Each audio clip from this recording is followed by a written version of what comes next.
Pada zaman pemerintahan Raja Herodes, sesudah Yesus dilahirkan di Bethlehem di tanah Yudea, datanglah orang-orang Majus dari timur ke Yerusalem. Mereka bertanya-tanya, di manakah dia, Raja orang Yahudi yang baru dilahirkan itu? Kami telah melihat bintangnya di timur, dan kami datang untuk menyembah dia. Mendengar hal itu, terkejutlah Raja Herodes beserta seluruh Yerusalem. Lalu dikumpulkannya semua imam kepala dan ahli Taurat bangsa Yahudi. Kemudian dimintanya keterangan dari mereka di mana Mesias akan dilahirkan. Mereka berkata kepadanya, di Bethlehem di tanah Yudea. Karena demikianlah ada tertulis dalam kitab Nabi, dan engkau Bethlehem di tanah Yehuda, engkau sekali-kali bukanlah yang terkecil di antara mereka yang memerintah Yehuda. Karena dari engkaulah akan bangkit seorang pemimpin yang akan mengembalakan umatku Israel. Lalu dengan diam-diam Herodes memanggil orang-orang Majus itu, dan dengan teliti bertanya kepada mereka, kapan bintang itu tampak. Kemudian ia menyuruh mereka ke Bethlehem, katanya, pergi dan carilah anak itu dengan teliti, dan segera sesudah kamu menemukan dia, kabarkanlah kepadaku, supaya aku pun datang menyembah dia. Setelah mendengar kata-kata Raja Herodes, mereka pun berangkat. Lihatlah, bintang yang mereka lihat di timur itu mendahului mereka hingga tiba dan berhenti di atas tempat di mana anak itu berada. Ketika melihat bintang itu, mereka sangat bersuka cita. Mereka masuk ke dalam rumah itu dan melihat anak itu bersama Maria ibunya.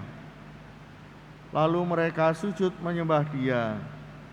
Mereka pun membuka tempat harta bendanya dan mempersembahkan persembahan kepada anak itu, yaitu emas, dupa, dan mur. Kemudian mereka diperingatkan dalam mimpi supaya jangan kembali kepada Herodes. Maka mereka pun pulang ke negerinya melalui jalan lain. Demikianlah Injil Tuhan. Terpujilah Kristus.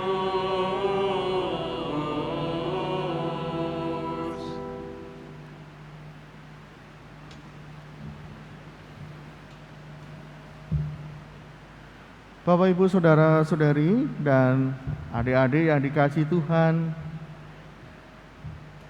pada hari Minggu penampakan Tuhan ini dikisahkan mengenai orang Majus yang datang mencari Yesus. Mereka sudah cukup lama mempelajari tentang akan hadirnya seorang Mesias Sang Juru Selamat. Mereka adalah para ahli yang bukan karena isu atau karena gosip, tapi karena sebuah kepercayaan. Ada literatur, ada pengamatan-pengamatan penelitian yang akhirnya menyimpulkan bahwa akan lahir seorang juru selamat, dan mereka percaya akan itu. Pesta penampakan Tuhan dengan menghadirkan 3 raja ini juga berarti bahwa kehadiran Tuhan Yesus ke dunia sudah diramalkan sejak lama. Istilah diramalkan berarti diperhitungkan, diberitakan oleh para nabi dan juga oleh orang-orang beriman yang sudah mengimani Allah sejak sekian lama. Dan rupanya kisah-kisah atau cerita-cerita itu sungguh mengena di hati mereka. Maka perjalanan jauh pun ditempuh oleh 3 orang Majus ini. Mereka berjalan dan mencari di mana bayi Yesus dilahirkan oleh Maria dan Yusuf.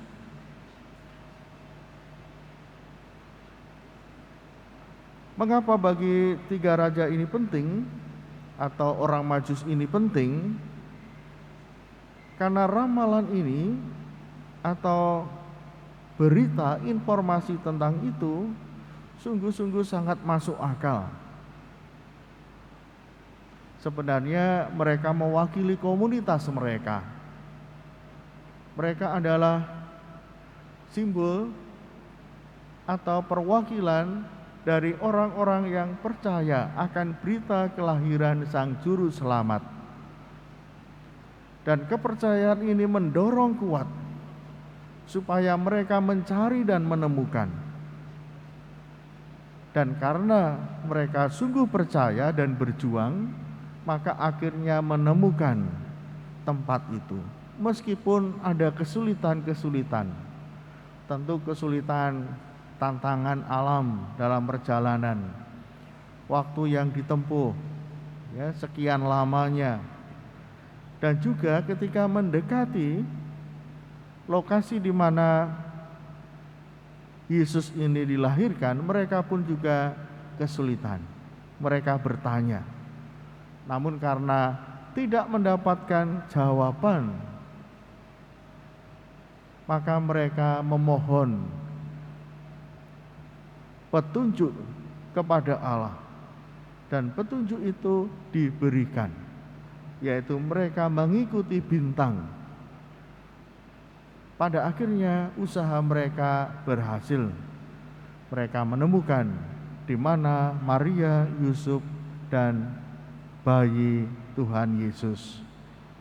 Bapak, Ibu, saudara-saudari, dari kisah ini sebenarnya mau menyampaikan bahwa apa yang diberitakan mengenai kebenaran iman itu sudah cukup lama, bahwa akan lahir Sang Juru Selamat ke dunia. Dan kepercayaan ini mendorong orang untuk menemukan di mana Sang Mesias itu lahir.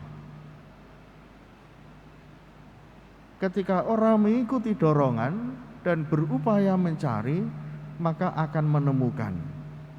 Kesulitan apapun akan dilewati ketika orang berjuang-juang sungguh-sungguh untuk mencari Tuhan Yesus. Berbeda dengan Herodes.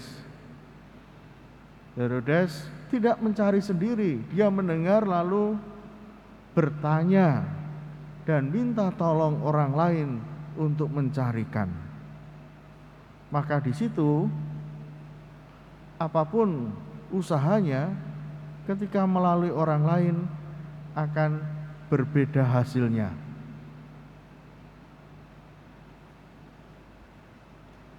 Tiga raja sungguh-sungguh mencari. Mereka bergulat dengan informasi-informasi yang ada dan mengandalkan petunjuk dari Allah. Sedangkan Herodes dan orang-orang Yahudi, mereka membaca literatur. Mereka hanya memperkirakan. Nah, Bapak, Ibu, saudara-saudari, maka pada hari raya ini kita diajak untuk terus berupaya mencari Allah Sang Juru Selamat. Mencari Allah ini memang dilakukan oleh banyak orang, banyak kelompok-kelompok. Dan ketika mereka sungguh-sungguh mencari, mereka akhirnya menemukan. Maka Allah itu memang pertama-tama harus ada usaha dari kita. Memang Allah sudah hadir di tengah-tengah kita. Tapi harus disertai usaha untuk memberikan diri kita agar digerakkan oleh iman dan dibantu dengan pertolongan rahmat menemukan Allah itu. Allah memang tidak nampak, dan Yesus sebagai perwujudan dari Allah juga sudah naik ke surga. Maka bagaimana kita bisa menemukan Allah yang hadir di tengah-tengah kita? Apakah masih ada Allah di tengah kita? Apakah masih ada Allah yang hadir di dunia ini? Tentu saja masih.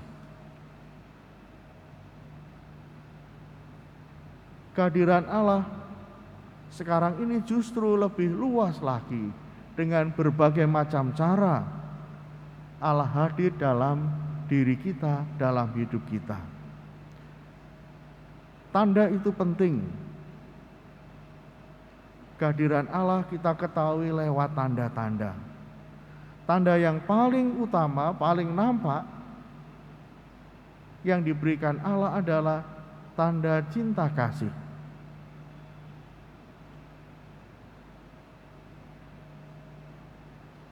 Cinta kasih itu dilakukan oleh siapa saja dan dimanapun, itu juga menghadirkan Allah. Cinta kasih tidak bisa dibatasi oleh apapun, bahkan oleh golongan, oleh agama, tidak bisa. Artinya bahwa Allah hadir pada setiap orang yang tergerak, terdorong untuk hidup dalam cinta kasih. Maka Bapak Ibu, kita tidak bisa mengatakan bahwa kitalah yang paling benar, kitalah yang paling dekat dengan Tuhan, agama kitalah yang paling benar, paling baik. Tidak bisa. Selama kita tidak menghidupi dan mewujudkan cinta kasih itu, maka kita jauh dari Tuhan. Namun ketika kita menghidupi, digerakkan oleh kasih, disitulah Allah hadir. Kita memberikan tanda kepada sesama kita dan kepada Tuhan ketika kita membuka hati kita untuk digerakkan oleh kasih. Bukan oleh kebencian, bukan oleh kecurigaan, bukan oleh permusuhan atau ketamakan, kerakusan, tapi benar-benar oleh cinta kasih. Dan cinta kasih itu wujudnya macam-macam. Bela rasa, perhatian, kepedulian, pengorbanan. Nah, ketika hidup kita digerakkan oleh itu, bahkan juga melihat orang lain digerakkan oleh kasih, itulah tanda bahwa Tuhan hadir dalam diri kita, di antara kita, di tengah-tengah kita, maupun dalam kelompok-kelompok kita, dalam agama-agama kita.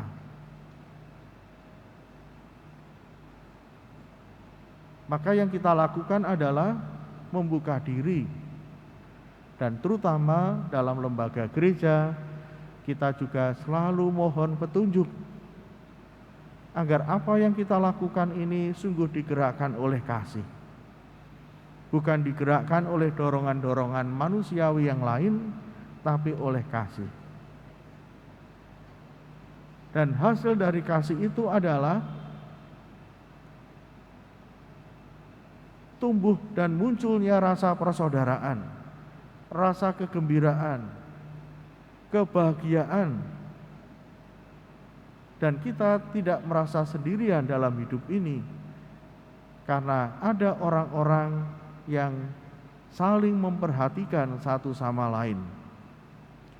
Bapak Ibu saudara-saudari, maka pada hari Minggu ini penekanannya bukan soal apakah Allah sudah hadir atau tidak hadir, tetapi bagaimana kita menghidupi tanda-tanda itu. Apakah kita selalu berusaha berjuang untuk menghadirkan kasih Allah, atau justru hidup kita semakin jauh dari kasih itu? Kalau kita semakin jauh menjauhi kasih, maka Allah juga semakin sulit untuk ditemukan. Herodes adalah contoh bagaimana sulit untuk mengasihi orang lain. Maka disitulah dia akan kesulitan pula mencari, menemukan di mana Tuhan itu dilahirkan. Semoga kita semua senantiasa dituntun, digerakkan oleh kasih Allah, sehingga menjadi tanda bagi Allah di tengah dunia, di tengah masyarakat, dan juga di tengah keluarga kita masing-masing. Berkat Tuhan menyertai kita. Amin.